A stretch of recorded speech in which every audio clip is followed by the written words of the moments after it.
मिनश्शैतानिर्रजीम बिस्मिल्लाहिर्रहमानिर्रहीम अस्सलाम वालेकुम वरहमतुल्लाहि वबरकातुहू। कैसे आप सब, उम्मीद है आप सब खैरियत से होंगे। हम पढ़ रहे थे 5 किंगडम सिस्टम। 5 किंगडम सिस्टम में से हमने 2 किंगडम सिस्टम को पढ़ लिया है। सबसे पहले हमारे पास किंगडम मोनेरा था, इसके बाद हमने पढ़ लिया किंगडम प्रोटेस्टा, और आज जो हम पढ़ेंगे वो है किंगडम पंजाई। इसके बाद हम किंगडम प्लांटी पढ़ेंगे और इसके बाद फिर हम किंगडम एनिमिलिया पढ़ेंगे।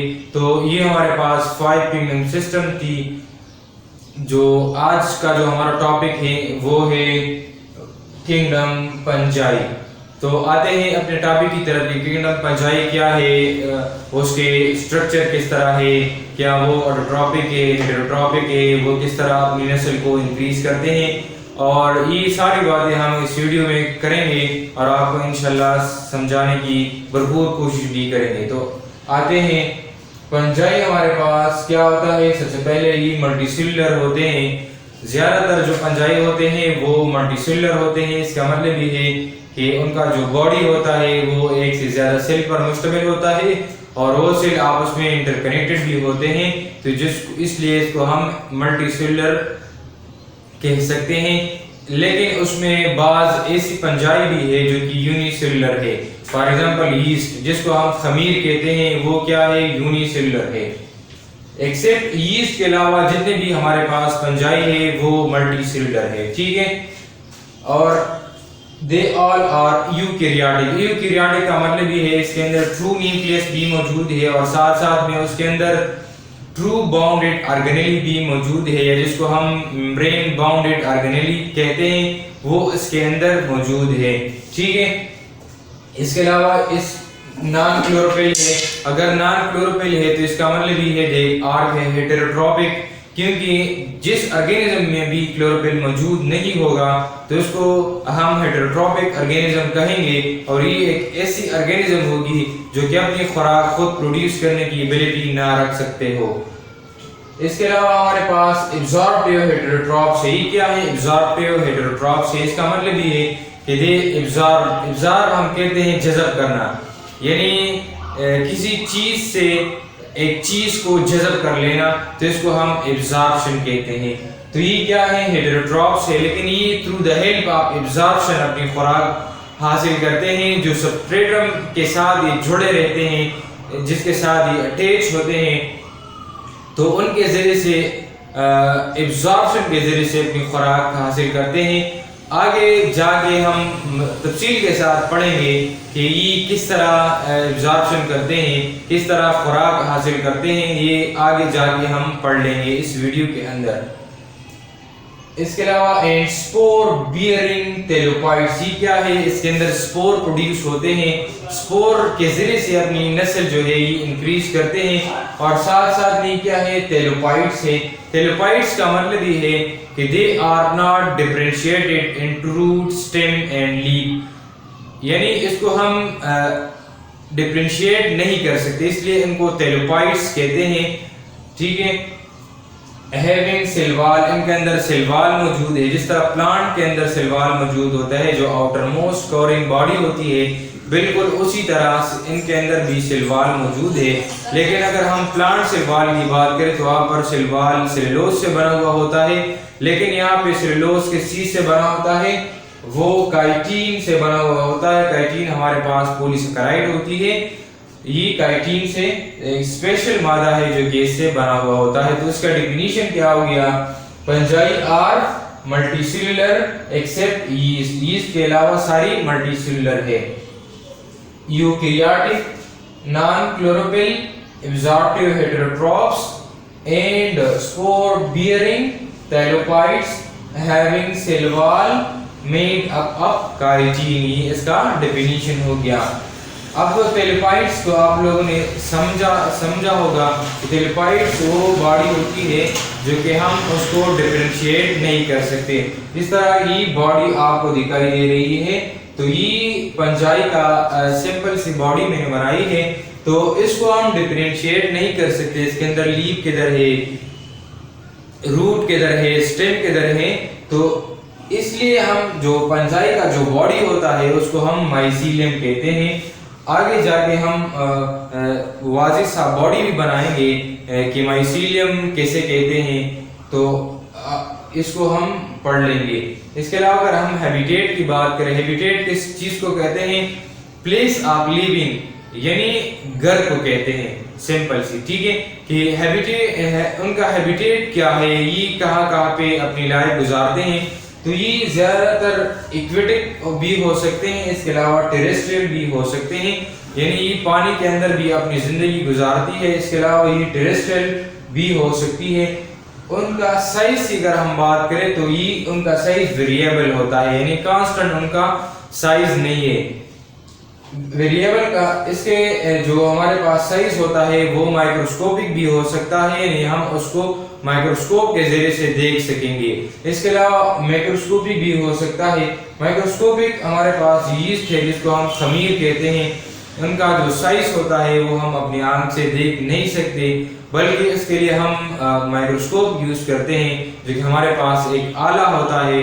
और इसके अलावा हमारे पास माइक्रोस्कोपिक पंजाई भी हो सकती है। फॉर एग्जांपल स्टूल जो हमारे पास एक पंजाई का नाम है, वो 2 मीटर लेंथ उनका लंबाई होती है, यानी 2 मीटर जो लंबाई होती है वो अब हम अपनी आंख से देख सकते हैं।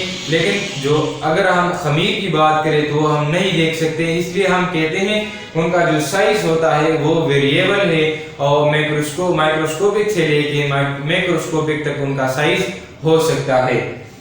अब मूड ऑफ न्यूट्रिशन की बात करते हैं। मूड ऑफ न्यूट्रिशन का मतलब ये है कि from which method they produce food, यानी किस तरह से अपनी खुराक हासिल करते हैं। तो हमने डेफिनेशन में बात की थी कि दे आर हेटेरोट्रॉपिक। तो हेटेरोट्रॉपिक का मतलब क्या है, वो इसके मुख्तलिफ जो हमारे पास पंजाई है वो हम पढ़ेंगे। सबसे पहले जो हमारे पास मूड ऑफ न्यूट्रिशन में होता है वो पैरासिटिक पंजाई होती है। इसके अलावा बाज़ ऐसी पंजाई भी होती है जो कि हमारे पास सेप्रोफाइट्स होते हैं। इसके अलावा बाज़ ऐसी भी होती है जो कि म्यूचुअलिस्टिक होते हैं। इसके अलावा ऐसी पंजाई भी होती है जो कि प्रीडेटर होते हैं।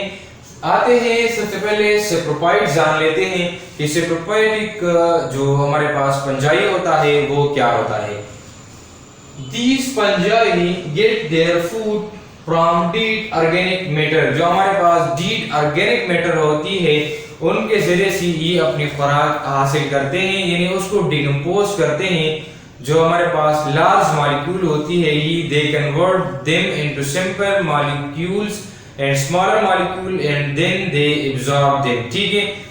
फॉर एग्जांपल ये हमारे पास एक फंजाई हो गया, ठीक है, ये हमारे पास सबस्ट्रेटम से ये अटैच है, ठीक है।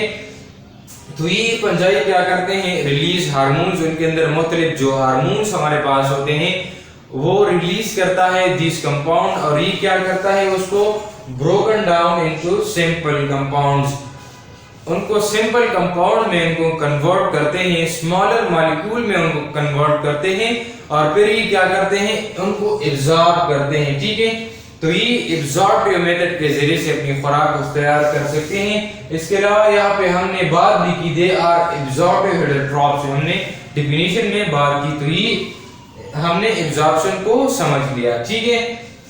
इसके अलावा बात ऐसी पंजाई भी है जो कि सिम्बायंट्स होते हैं। सिम्बायंट्स का मतलब ये है these fungi develop relation with other organism, यानी ये एक ताल्लुक कायम करते हैं विद अदर ऑर्गेनिज्म।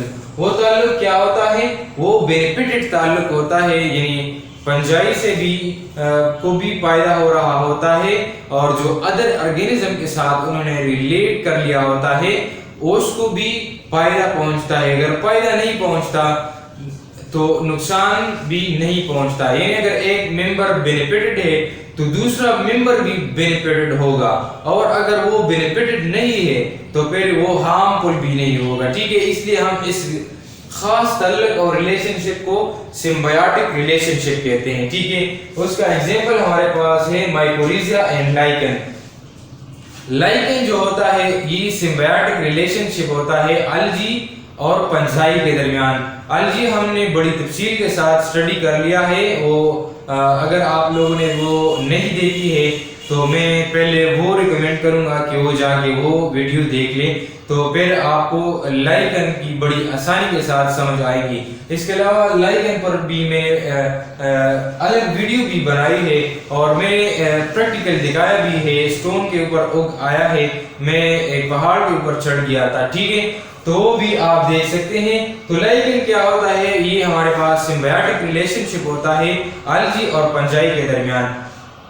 अलगी क्लोरोफिल इसके अंदर मौजूद होता है, तो दे आर ऑटोट्रोपिक, और जो पंजाई हमारे पास होता है वो हेटेरोट्रोपिक होता है।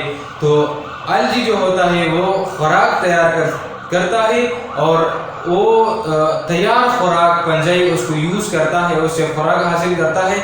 इसके अलावा पंजाई जो होता है वो बदल में क्या देता है, अलगी को शेल्टर प्रोवाइड करता है।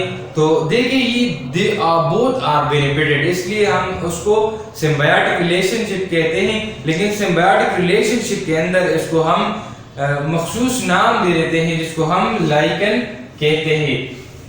इसके अलावा हमारे पास ऐसी पंजाई भी होती है जो कि हमारे पास क्या होती है, वो पैरासिटिक होते हैं, ठीक है। पैरासिटिक का मतलब ये है दे lie on the host and get food from them। ये क्या करते हैं, दूसरी ऑर्गेनिज्म के ऊपर या उनके अंदर रहता है और उसमें डिजीज भी काज करता है, इसलिए उसको हम पैरासिटिक पंजाई कहते हैं, ठीक है। यानी दे काज सीरियस डिजीज इन देम, जो जिसके अंदर ये रहता है उसे खुराक भी हासिल करता है, उसे शेल्टर भी ले लेता है और उसमें डिजीज भी काज करता है। यानी बहुत नमक हराम पंजाई हमारे पास होता है जो कि शेल्टर भी ले लेता है, खुराक भी ले लेता है और इसमें डिजीज भी काज करता है। इसके अलावा हमारे पास जो फोर्थ मूड ऑफ न्यूट्रिशन है वो हमारे पास प्रेडेटर है, यानी the fungi which kill and eat the animals are called predator fungi. यानी हमारे पास ऐसी पंजाई होती है जो कि मुख्तलिफ ऑर्गेनिज्म को किल कर देता है, उसको फिर क्या करता है, उसको ट्रैप करता है और उसको एब्जॉर्ब कर लेता है। तो इसी खास पंजाई को हम प्रीडेटर का नाम देते हैं। उसका एग्जाम्पल हमारे पास एक खास मशरूम होती है, वो ऑर्गेनिज्म को पहले किल कर लेता है और इसके बाद फिर क्या करता है, उसको एब्जॉर्ब कर लेता है, सिंपल कंपाउंड्स और स्मॉलर मॉलिक्यूल में उनको कन्वर्ट कर लेता है और इसके जरिए से अपनी खुराक उसे हासिल कर लेता है। अब आते हैं उनके बॉडी की तरफ की, उनका बॉडी किस तरह है। हमने डिफिनीशन में एक बात कर ली थी, इनका जो बॉडी होता है वो टेलोफाइट होता है। टेलोफाइट वो बॉडी होता है जो कि हम डिफरेंशिएट नहीं कर सकते। ये जो स्ट्रक्चर आप देख रहे हैं ये उनका स्ट्रक्चर है। इस स्ट्रक्चर को हम माइसीलियम कहते हैं और इस स्ट्रक्चर को मैं डिफरेंशिएट नहीं कर सकता, आप भी डिफरेंशिएट नहीं कर सकते, कोई भी नहीं कर सकता कि इसके अंदर लीफ किधर है, रूट किधर है, स्टेम किधर है। तो उनका जो स्ट्रक्चर है वो थ्रेड लाइक स्ट्रक्चर है। देखिए ये आपको धागे की तरह नजर आ रहा है, तो इसका मतलब ये है कि they are thread like structure. Fungi का स्ट्रक्चर किस तरह है, थ्रेड लाइक स्ट्रक्चर है जिसको हम माइसीलियम कहते हैं। इस सारे स्ट्रक्चर को ये किस तरह है, थ्रेड लाइक है और इसको हम माइसीलियम कहते हैं, ठीक है। यानी the body of the fungi is called mycelium और the thread like structure of the fungi is called mycelium. जो हमारे पास थ्रेड लाइक स्ट्रक्चर होता है उसको हम माइसीलियम कहते हैं, या जो बॉडी ऑफ द पंजाई होता है उसको हम माइसीलियम का नाम दे देते हैं। अब अगर हम इस माइसीलियम को थोड़ा सा जूम कर ले और माइक्रोस्कोप के जरिए से देखें तो माइसीलियम जो हमारे पास होता है वो हाई पी से मिलकर बना हुआ होता है। हाई पी क्या होता है, हाई पी बेसिकली हम जो माइसीलियम जब जूम कर देते हैं तो mycelium they look like tube like structure और उस ट्यूब लाइक स्ट्रक्चर को हम क्या नाम देते हैं, हाई पी हम उसको नाम दे देते हैं। यानी ये जो हमारे पास स्ट्रक्चर है ये क्या है, ये हाई पी है। फॉर एग्जांपल ये जो एक थ्रेड लाइक स्ट्रक्चर आपको दिखाई दे रहा है, ये अगर हम काट ले और उसको जूम कर ले तो वो इस तरह के स्ट्रक्चर से मिलकर बना हुआ होता है जिसको हम हाई पी का नाम दे देते हैं, ठीक है। और उसके अंदर अपना सिलवाल मौजूद होता है, सेप्टेट या होता है या एसेप्टेट होता है, और उसके अंदर न्यूक्लियस भी मौजूद होती है। यानी अगर हम माइसीलियम की बात करें तो collection of high P is called mycelium. इस तरह के बहुत सारी हाई पी मिल के क्या बना देते हैं, माइसीलियम बना लेता है, और माइसीलियम हमारे पास थ्रेड लाइक स्ट्रक्चर होता है अब पंजाई, ठीक है। इसके अलावा हमारे पास अब हाई पी की भी दो अकसाम है, एक को हम सेप्टेट हाई पी का नाम देते हैं और दूसरे को हम नॉन सेप्टेट हाई पी का नाम दे देते हैं। सेप्टेट हाई पी क्या होता है और एसेप्टेट हाई पी क्या होता है। तो सेप्टेट हमारे पास क्या होता है, इसके अंदर क्रॉसवाल मौजूद होता है। ये देखिए, ये हमारे पास क्या है, हाई पी है, और जो सुर्ख कलर का आपको ये लाइन दिखाई दे रहा है, इसको हम क्रॉसवाल कहते हैं या इसको हम सेप्टेट कहते हैं। यानी एक सिल और दूसरे सिल के दरमियान एक पर्दा मौजूद है जिसको हम सेप्टेट का नाम दे देते हैं, या इसको हम क्रॉसवाल का नाम दे देते हैं। और ये क्या है, हमारे पास सेप्टेट हाई पी हो गया, ठीक है। और हर सेल के अंदर अपना न्यूक्लियस भी मौजूद है, तो इसलिए हम इसको हैविंग न्यूक्लियस तो जरूरी है, हर सेल के अंदर होता है। मल्टीसेलुलर, देखिए मल्टीसेलुलर का मतलब क्या है, उसके अंदर क्रॉसवाल एक सेल और दूसरे सेल के दरमियान मौजूद है, इसलिए ये एक सेल हो गया, दूसरा, तीसरा, चौथा, इस तरह ही बहुत सारे सेल हैं, इसलिए इसको हम मल्टीसेलुलर कहते हैं। और दूसरी जो अहम बात है, दे आर यूनिन्यूक्लियर। देखिए ये जो सेल आपको दिखाई दे रहा है, इसके अंदर एक सेल के अंदर एक न्यूक्लियस मौजूद है, इस सेल के अंदर अपना एक न्यूक्लियस, इसके अंदर अपना एक न्यूक्लियस, दे आर यूनिन्यूक्लियर, ठीक है। एंड यूनिन्यूक्लियर यानी इसके अंदर यूनि का मतलब होता है एक, और न्यूक्लियर का मतलब ये है they are having one nucleus, ठीक है। इसके बाद हमारे पास एक होता है नॉन सेप्टेट हाई पी। ये हमारे पास नॉन सेप्टेट हाई पी का स्ट्रक्चर है।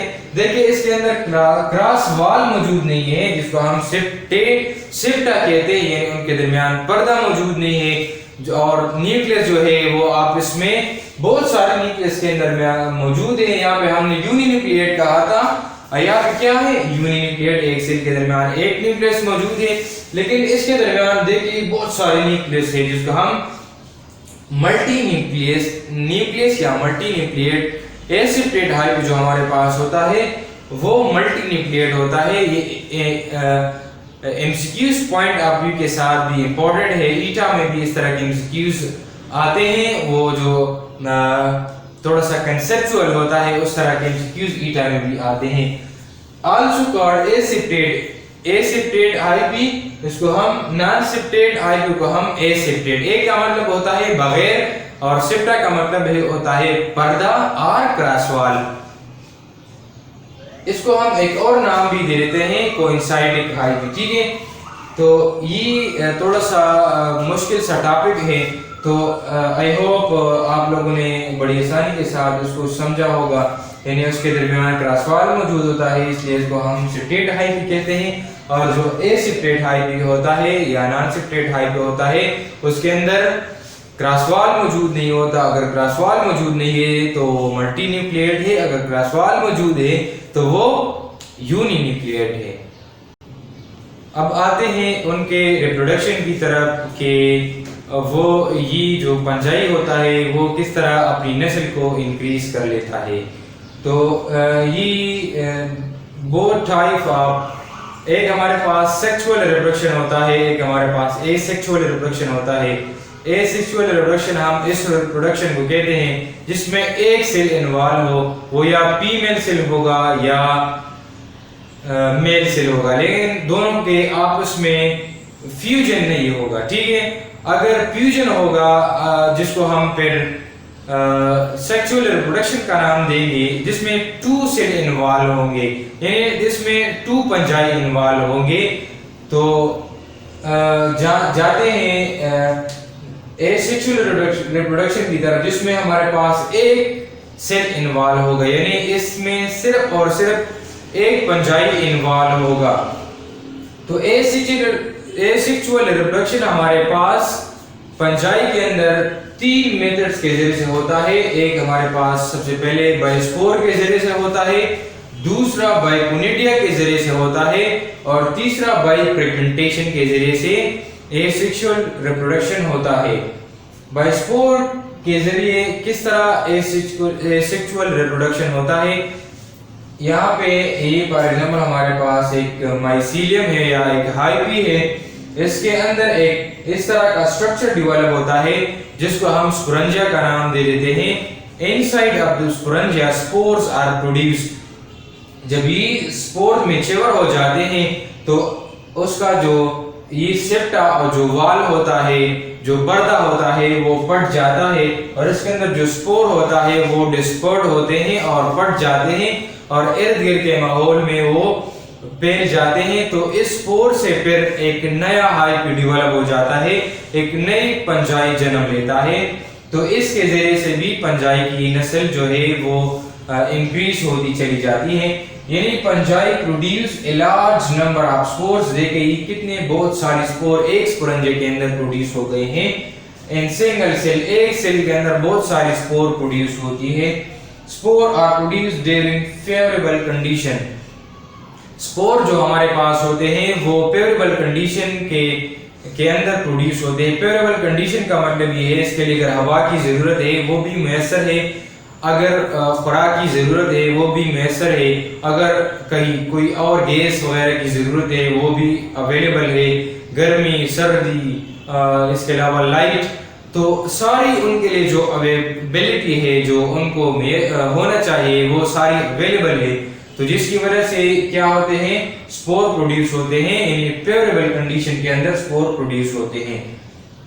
दूसरा हमारे पास है फ्रेगमेंटेशन।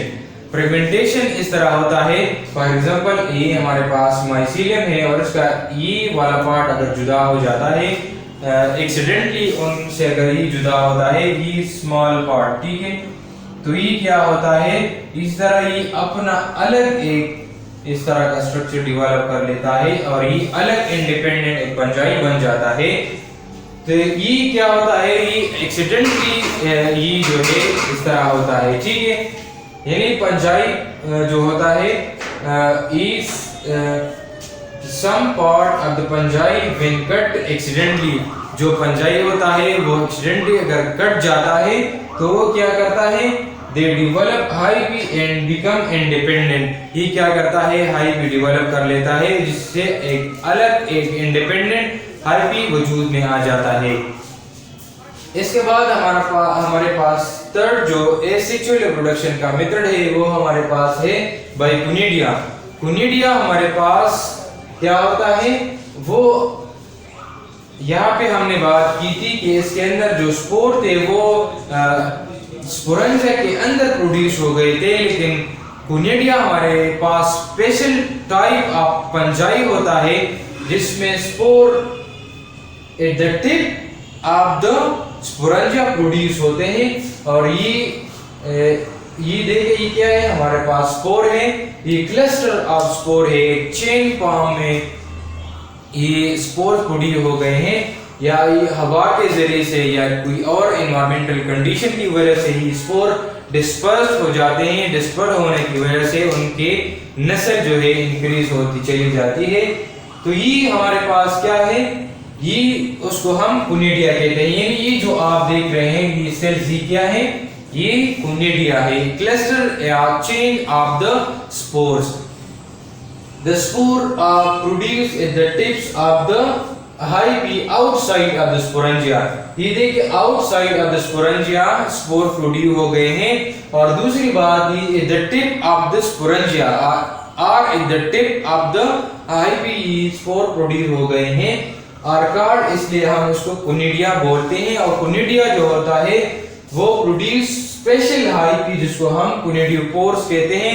यानी कोनिडिया एक स्पेशल पंजाई के अंदर वजूद में आती है जिसको हम कोनिडियोपोर का नाम दे देते हैं।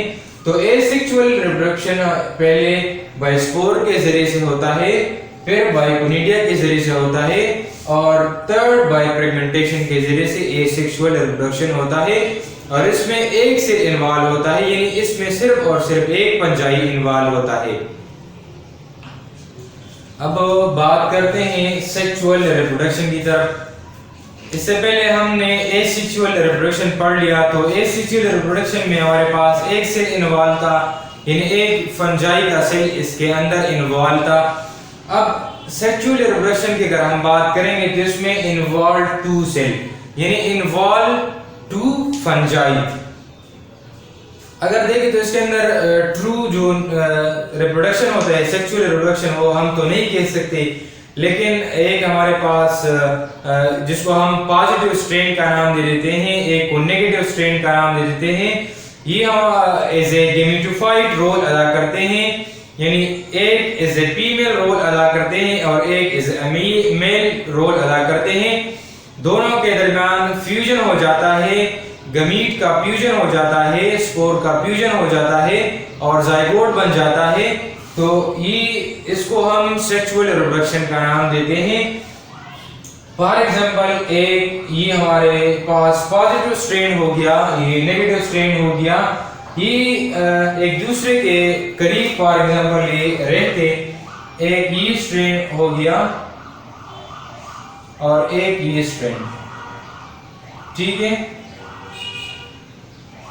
तो ये जो स्ट्रेन है ये हार्मोन्स रिलीज करते हैं, जिसकी वजह से ये स्ट्रेन जो है वो आपस की तरफ मूव करते हैं, यानी ये स्ट्रेन उसकी तरफ मूव करता है और ये स्ट्रेन उसकी तरफ मूव करता है, जिसकी वजह से क्या होता है, आपस में उनका फ्यूजन हो जाता है और फ्यूजन होने की वजह से गैमीट जो है प्यूस होते हैं, जो जिसकी वजह से जाइगोट बन जाता है और जाइगोट बनने की वजह से क्या होता है, एक न्यू स्ट्रेन हमारे पास डेवलप हो जाता है, यानी न्यू हाइपी डेवलप होता है। जो आप देख रहे हैं ये न्यू हाइपी डेवलप हो गई है।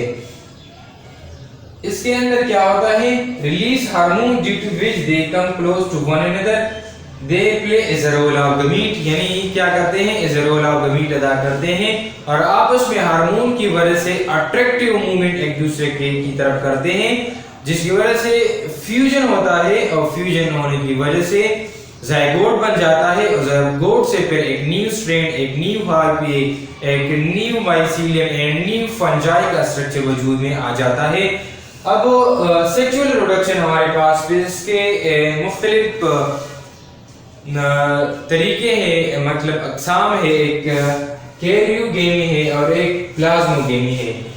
प्लाज्मा हम साइटोप्लाज्म को कहते हैं। तो कंसेप्चुअल बात ये है कि इसमें द फ्यूजन ऑफ साइटोप्लाज्म होता है। कैरियन हम न्यूक्लियस को कहते हैं। तो कंसेप्चुअल बात हो गई कि इसमें फ्यूजन ऑफ द न्यूक्लियस होगी, यानी हम यूकैरियोटिक प्रोकैरियोटिक, ठीक है। तो कैरियन जहां पे भी आएगा साइंस में इसको हम न्यूक्लियस के लिए यूज करते हैं। तो प्लाज्मा जहां भी आएगा उसको हम प्लाज्मा यानी साइटोप्लाज्म के लिए यूज करेंगे और कैरियन हम न्यूक्लियस के लिए यूज करेंगे। ये ईटा एमसीक्यूज में भी आ सकता है, इसको याद रख लीजिएगा। तो प्लाज्मोगेमी के अंदर क्या होता है, फ्यूजन ऑफ द साइटोप्लाज्म होता है। ये देखिए, ये हमारे पास एक साइटोप्लाज्म हो गया और एक दूसरा साइटोप्लाज्म हो गया, आपस में उनका फ्यूजन हो जाता है। फ्यूजन के जरिए से जाइगोट बन जाता है और जाइगोट से न्यू स्ट्रेन बन जाता है। तो इसमें सिंपली क्या होता है, साइटोप्लाज्म का फ्यूजन होता है। The gamete fuse to form a single haploid nucleus. यहाँ पे कंसेप्ट यहाँ पे बनता है, अगर साइटोप्लाज्म का फ्यूजन हो जाता है तो चाहिए तो ये ताकि डिप्लॉइड सेल बन जाता, लेकिन डिप्लॉइड नहीं बनता, ठीक है, क्योंकि ये तो न्यूक्लियस का फ्यूजन नहीं हो गया है। तो यहाँ पे हमारे पास हैप्लॉइड सेल बन जाएगा। ये एमसीक्यूज में आया भी था पिछले साल में एक साल के प्लाज्मोगेमी में फ्यूजन के बाद कौन सी सेल बन जाती है, तो हैप्लॉइड न्यूक्लियाई बन जाती है। डिप्लॉइड न्यूक्लियाई वो हमारे पास किस में बन जाता है, वो कैरियोगेमी में बन जाता है, ठीक है। इन द सेम सेल में क्या होता है, फ्यूजन हो जाता है, लेकिन वो न्यूक्लियाई क्या होता है, हैप्लॉइड न्यूक्लियाई होता है।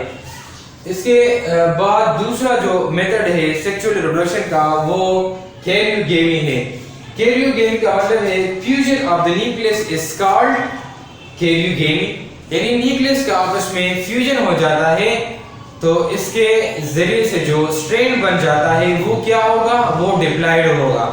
क्यों डिप्लॉयड होगा? क्योंकि आपस में जो न्यूक्लियस होगा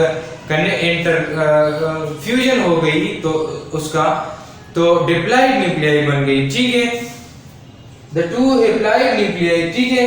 फॉर एग्जांपल ये भी हैप्लॉइड न्यूक्लियाई है, ये देखिए ये हैप्लॉइड न्यूक्लियाई है और ये एक आपस में उनका फ्यूजन हो गया। फ्यूजन होने की वजह से डिप्लॉइड न्यूक्लियाई वजूद में आया और इससे फिर एक न्यू स्ट्रेन बन जाता है। The two haploid nuclei fuse to form a single diploid or zygotic nucleus। ये देखा, ये इससे अपना अलग एक स्ट्रेन जो है डेवलप हो जाता है, जिसमें अपना अपना न्यूक्लियस भी होता है, अपना सेल वॉल भी होता है, अपना न्यूक्लियस भी होता है, अपना सेप्टा भी होता है। तो इस तरीके से फंजाई की रिप्रोडक्शन होती है। हमने बड़ी तफसील के साथ और कोशिश की कि आसान लफ्ज़ों में आपको समझाए। इसके अलावा अगर इस टॉपिक में आपको कोई प्रॉब्लम है, कोई मसला है, तो भी आप पूछ सकते हैं। इसके अलावा मैं डिस्क्रिप्शन में अपना व्हाट्सएप नंबर भी डाल दूंगा, तो आप मेरे से व्हाट्सएप के जरिए से भी रब्ता कर सकते हैं। कोई भी बायोलॉजी के हवाले से कोई क्वेश्चन हो तो भी आप पूछ सकते हैं। हम इंशाल्लाह कोशिश करेंगे कि आसानी के साथ आपको समझाए। तो ये था फंजाई, जो कि इस तरीके से उसका स्ट्रक्चर किस तरह होता है, रिप्रोडक्शन किस तरह करता है, मोड ऑफ न्यूट्रिशन किस तरह करता है। तो फंजाई जो है बड़े इंपॉर्टेंट रोल अदा करते हैं। कुछ फंजाई पैरासिटिक होते हैं, सिम्बायोटिक होते हैं, जो इसके अलावा कुछ डिकम्पोजर फंजाई भी हमारे पास होते हैं, जो ऑर्गेनिक मैटर होता है, जो डीड ऑर्गेनिक मैटर होता है, उसको डिकम्पोजर करते हैं, उसको स्मॉलर मॉलिक्यूल में कन्वर्ट करते हैं। इसके अलावा जो उसके अंदर मुख्तलिफ कंपाउंड्स वगैरह होते हैं, जो एलिमेंट वगैरह होते हैं, उनकी रिसाइकलिंग भी होती है। तो फंजाई जो है वो उनका बेनिफिट बहुत बड़ी है। वो इंशाल्लाह मैं कोशिश करूंगा कि अगली वीडियो में बेनिफिट ऑफ द फंजाई आपके सामने रखूं।